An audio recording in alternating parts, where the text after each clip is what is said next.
The buzziest new movie about to hit theaters doesn't follow your typical Hollywood formula. It features orphan children and war refugees. And you'll never guess which Hollywood A-lister signed on to bring their story to life. ABC's Amy Robach brings us the unlikely journey of the Lost Boys.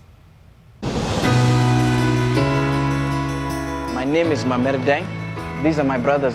Imagine being a refugee in a new country with nothing but the clothes on your back. Did your luggage come down the chute? Not knowing anyone or anything, and having to start a new life.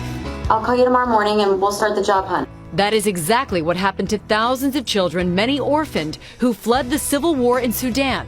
They trekked thousands of miles across the desert, facing unimaginable hardship. They were called the Lost Boys. And now the journey of those Lost Boys is being brought to the big screen in the new movie, The Good Lie. Hey, you're, Jeremiah. Jeremiah, right. Ger Duaney plays Jeremiah, a lost boy who manages to make it to a refugee camp along with his two friends, played by Emmanuel Jal and Arnold Ocheng, before they were resettled in the United States. Now they are not longer lost. They are men who will contribute for this society. This film is incredibly personal. Ger Duaney and Emmanuel Jal were lost boys themselves, eventually settling in refugee camps. How was it for you then to reenact it? Well, it was really difficult. This is the story of my home. This is the story of the dad.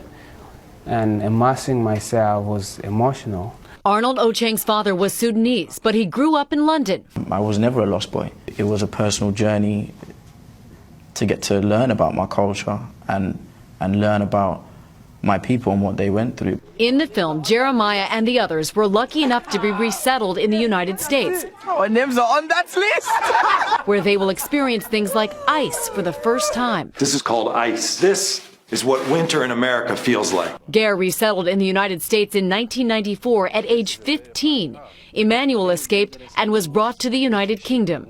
They too had many of the same problems adjusting. The first time when I landed in Des Moines, Iowa, and then I had to take a shower.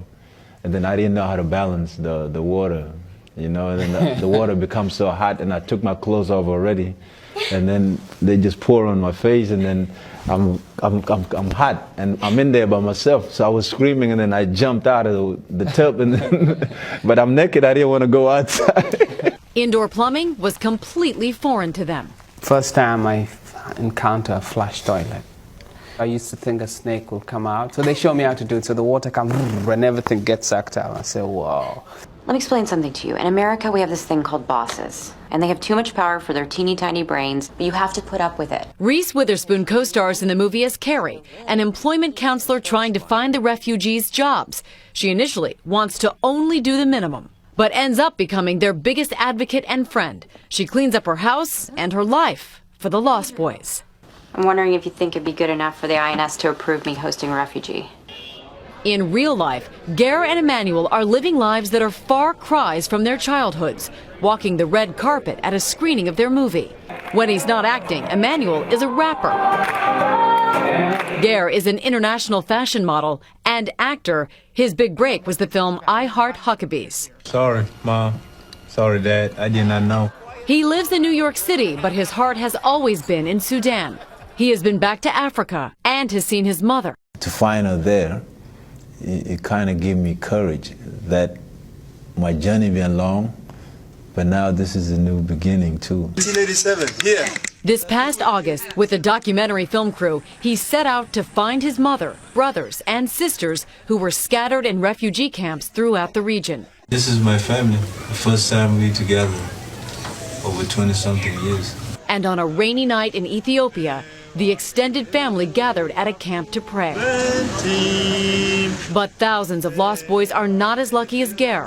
For the actors, all they can hope is that The Good Lie can convey just a small part of all they lived through. Pain is something we all share, and that's the reason we made this movie, for the world to see it, to feel the pain of Southern Sudanese people and how resilient they are. For Nightline, I'm Amy Robach in Washington.